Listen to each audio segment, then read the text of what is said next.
संत शिरोमणि प्रवचन माला में आचार्य परमेष्टि के व्यक्तित्व की चर्चा चल रही है। आचार्य परमेष्टि का व्यक्तित्व सर्वांगीण होता है। बहुजन हिताय बहुजन सुखाय उनकी चर्या होती है। संघ का ध्यान रखते हैं, समाज का ध्यान रखते हैं। साहित्य में श्री वृद्धि करते हैं, साधना की श्री वृद्धि होती है। और ऐसा करने से संस्कृति भी सुरक्षित और संरक्षित होती है।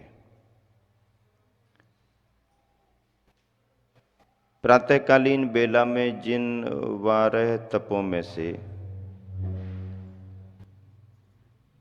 6 बाह्य तपों की चर्चा की गई थी, अभी अंतरंग तपों का संदर्भ भी जोड़ते हैं। अंतरंग तपों में प्रायश्चित, विनय, वैयावृत, स्वाध्याय, व्युत्सर्ग और ध्यान है।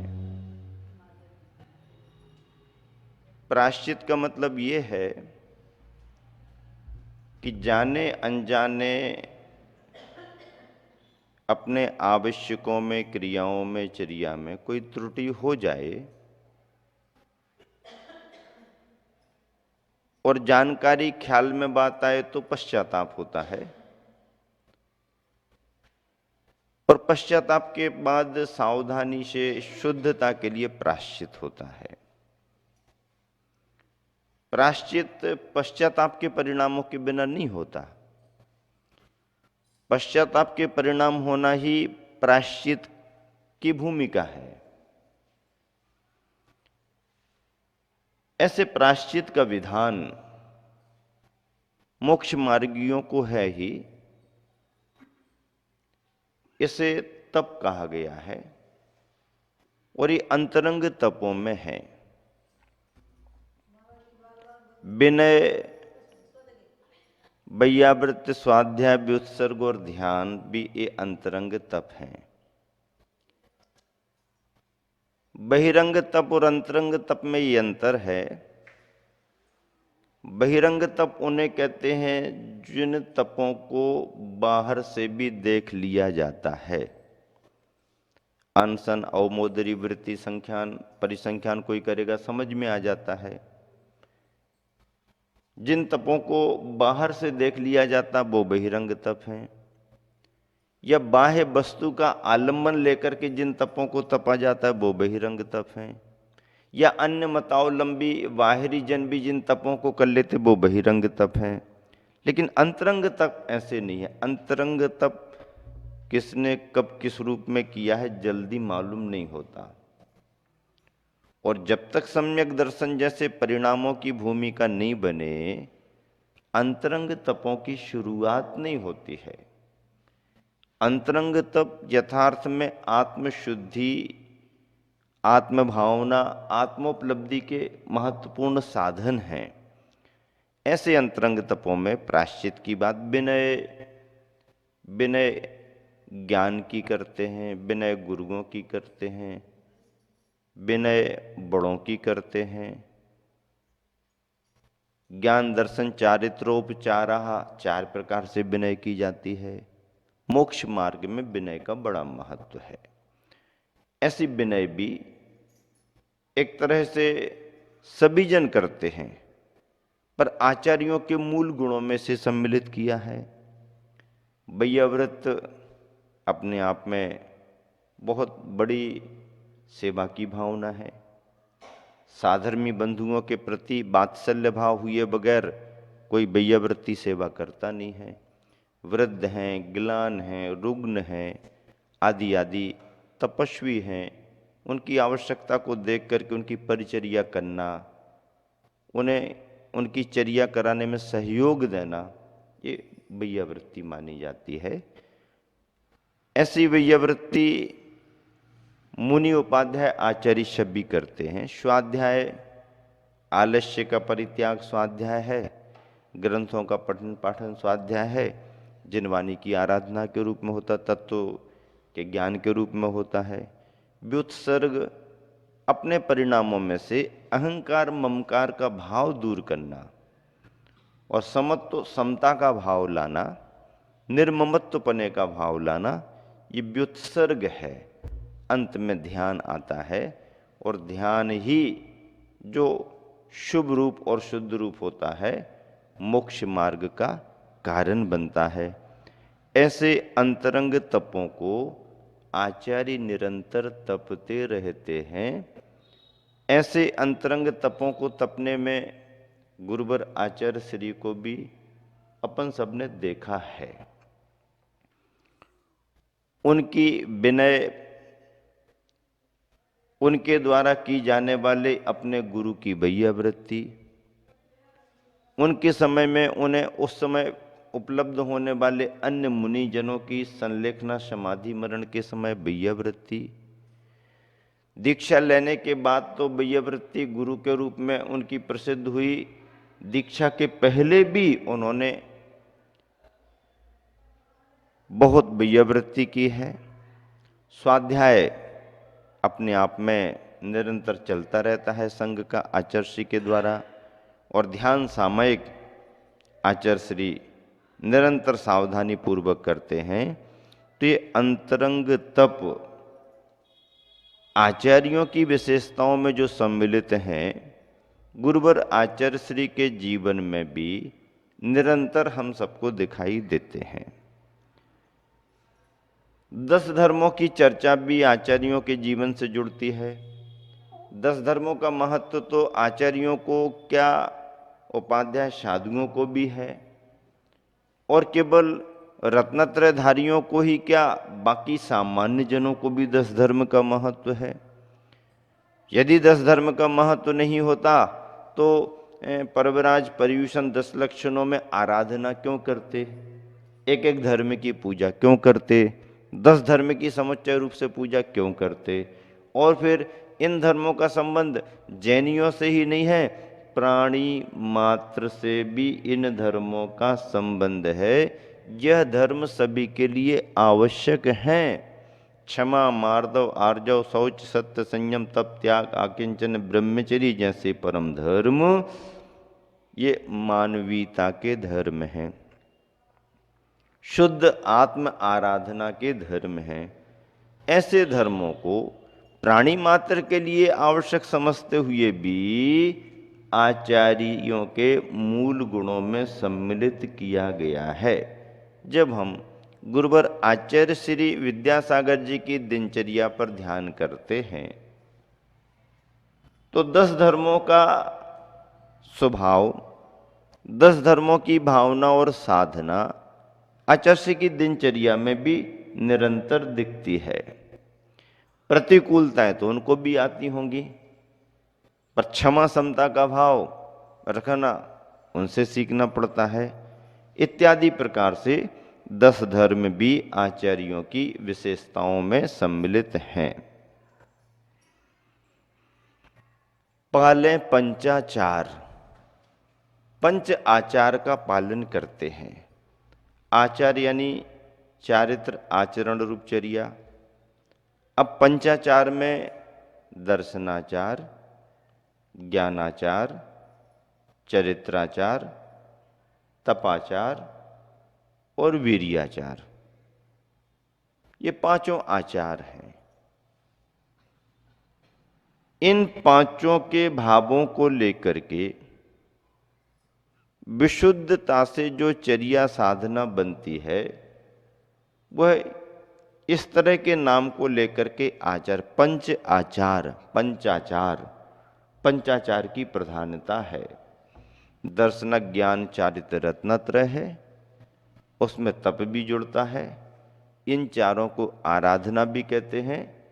और फिर सामर्थ्य को बड़ा बड़ा करके, सामर्थ्य को बड़ा बड़ा करके अपनी शक्ति को न छिपाते हुए शक्ति को और उद्घाटित करते हुए जो आराधना की जाती है वह अपनी उत्कृष्टता में वीर्याचार को लेकर के होती है। ऐसे पंच आचारों की चर्चा विस्तृत व्याख्याओं के रूप में शास्त्रों में निबद्ध है। स्वाध्याय में ये सभी विषय निरंतर आते रहते हैं। षड आवश्यकों की जब भी चर्चा आती है तो षड आवश्यक तो मुनियों के नियम में भी है, उपाध्याय भी मूलतः मुनि है सो उनके नियम में भी है, और आचार्य परमेष्टि भी मूल में मुनि दीक्षा के व्रतों को धारण करते हैं। तो षड आवश्यक आचार्यों के मुनि के रूप में भी हैं और आचार्य के गुणों के रूप में भी हैं। आप कहोगे डबल डबल नाम क्यों आ गया? आ गया तो आ गया, लेकिन वो चर्या उनके साथ जुड़ी है। आवश्यक कहते किसे हैं? आवश्यक की परिभाषा क्या बनती है? अवश्य ही करने योग्य कार्यों को किया जाना आवश्यक है। अवश्य ही करने योग्य कार्य क्या हैं?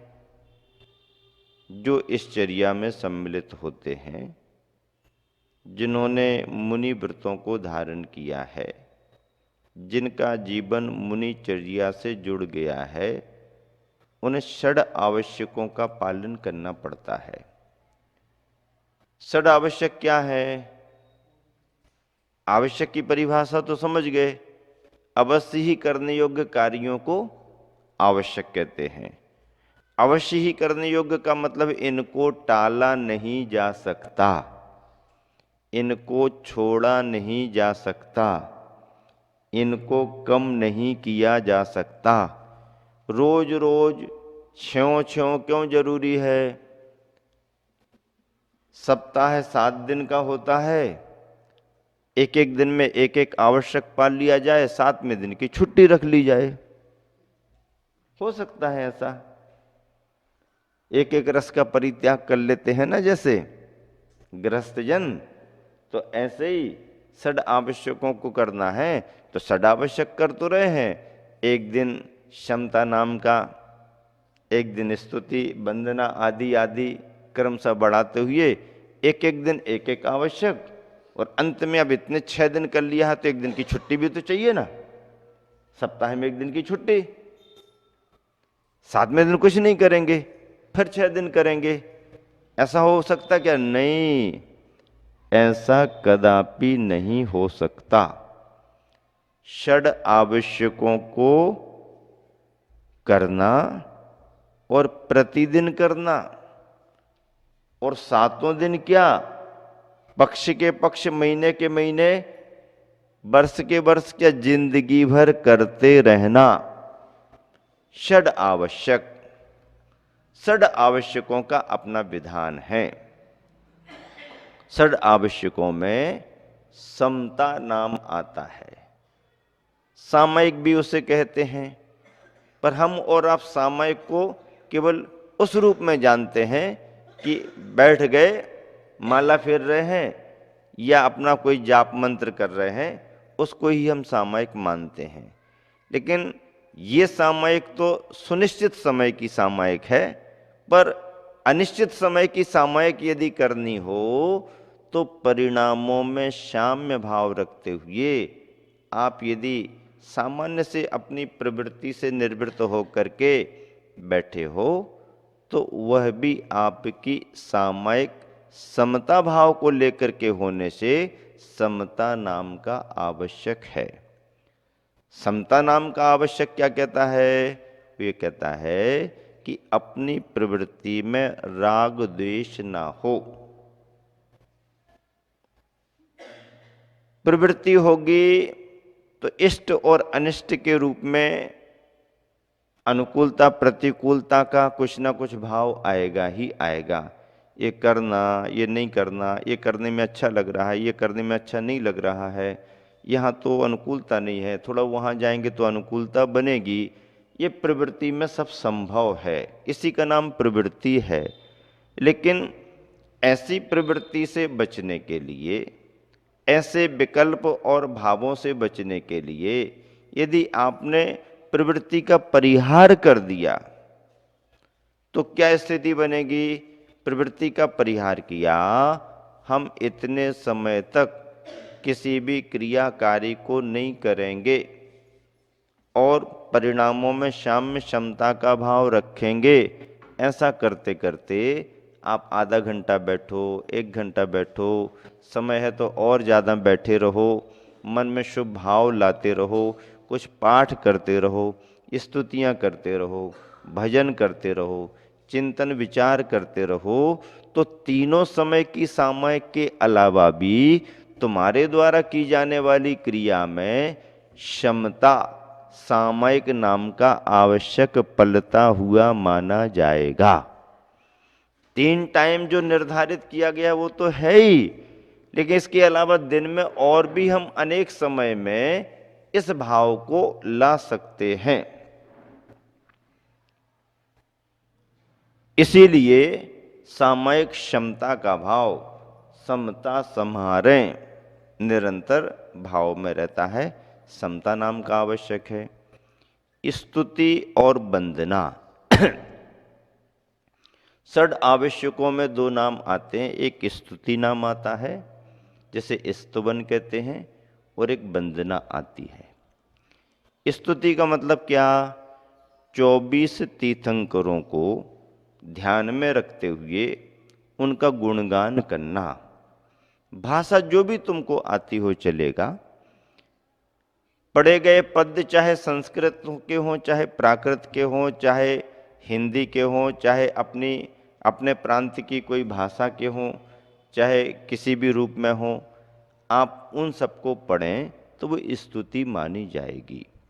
और यदि लय में नहीं पढ़ पा रहे हैं या लय वाले पद्य नहीं है तो सीधा सीधा भी आपने कहना शुरू किया, तीर्थंकर भगवंतों का, सलाका पुरुषों का, महापुरुषों का जो आपने गुणगान करना शुरू किया, पुण्यशाली पुरुषों का, महापुरुषों का, सलाका पुरुषों का, मोक्ष मार्गी पुरुषों का, पंच परमेष्टियों का, तो यह स्तुति स्तुवन माना जाता है। स्तुवन वो होता है कि जिसमें 24 तीर्थंकरों की स्तुति होती है, वो स्तुति स्तुवन नाम का आवश्यक है। लेकिन वंदना में क्या अंतर है?